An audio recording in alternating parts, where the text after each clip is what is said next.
악교 포수를 왜 해야 할까요? 어떻게 만들어야 될까요? 이렇게 하면 안 돼요. 포수를 안 한 거나 마찬가지거든요. 그 정도로 효과가 나질 않아요.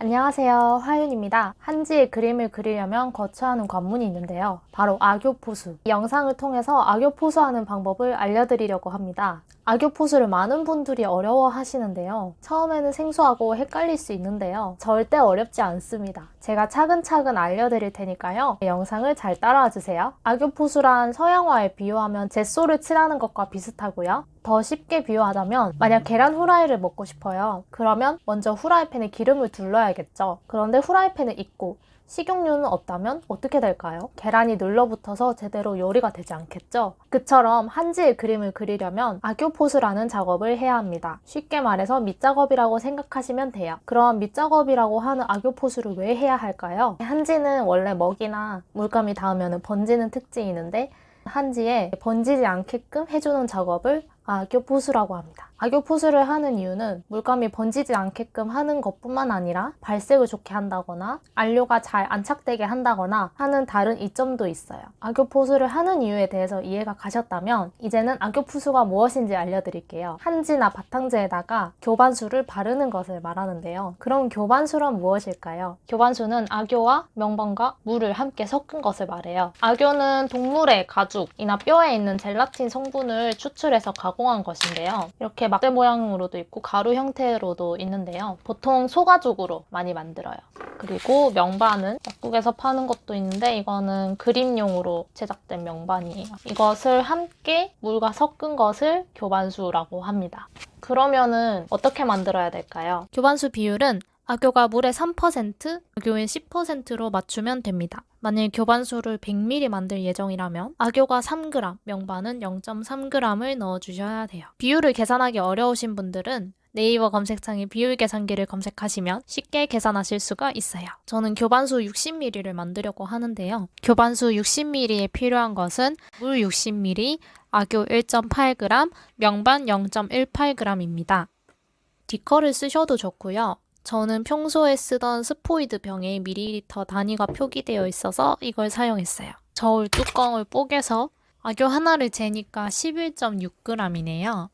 막대 악교를 마른 걸레에 감싸서 조금 부러뜨렸어요. 악교는 아주 딱딱하니까 부러뜨리기 힘들 수도 있는데요. 손 다치지 않게 꼭 천으로 감싸서 부러뜨리시길 바랍니다. 악교를 저울에 재서 준비했고요. 명반을 재려고 했는데 너무 적은 양이라 그런지 잘 안 재지더라고요. 한 꼬집 덜어주었어요. 명반은 갈아서 녹여져야 되기 때문에 막자로 먼저 갈아주세요.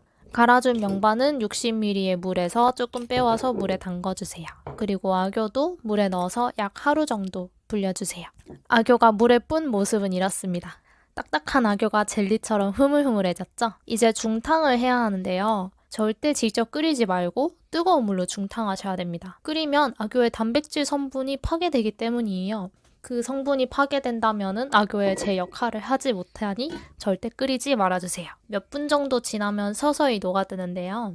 중간에 한 번씩 저어주시거나 아니면 저처럼 이렇게 흔들어주세요. 중탕이 완료되었다면 평붓이 충분히 들어갈 법한 통에 악교액을 부어주시고 명반도 같이 넣어주시면 교반수 완성입니다. 책상에 직접 악교 포수하긴 좀 그래서 폴더 위에 종이를 얹었어요. 이제는 본격적으로 악교 포수를 해보겠습니다. 포수하기 전에 딱 한 가지만 더 얘기할게요. 악교 포수할 때 비가 오는 날은 꼭 피해주세요.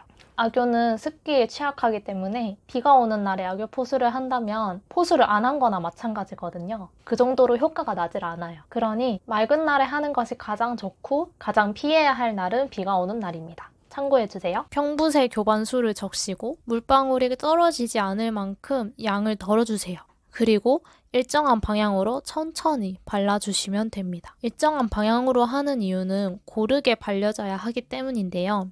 한 곳에 뭉치거나 아니면 악교 포수가 되지 않는 빈 공간이 없게 하도록 하기 위함입니다. 그리고 한 줄 바르고 다음으로 넘어갈 때 다시 교반수를 붓에 묻혀주세요. 일정한 양을 계속해서 붓에 묻혀줘야 돼요. 이제 끝입니다. 쉽죠? 바르는 것은 쉬워요. 준비 과정이 조금 번거로워서 그렇지 그림 크기에 따라 다를 수 있고 방 온습도에 따라 좀 다를 수 있는데요. 최소 하루 안에 마르니까 하룻밤 자고 일어나시면 됩니다. 교반수 종이가 다 말랐다면 귀퉁이에 연필로 살짝 표시를 해두세요. 나중에는 어떤 면에 악유포수를 했는지 헷갈릴 수 있으니까요. 교반수가 남았다면 그림 그릴 여분의 종이에다가 미리 교반수 하는 것도 방법이 있고요. 그래도 남는다면 다음 날까지 정도만 보관하시고 버리는 것이 좋습니다. 악유가 단백질 성분이기 때문에 시간이 지나면 상해요. 상하면 바로 냄새가 납니다. 저도 알고 싶진 않았지만 계란이 썩은 것 같은 악취가 나기 때문에 상한 것은 바로 버려주시고, 만일 피치 못할 사정으로 보관을 해야 한다.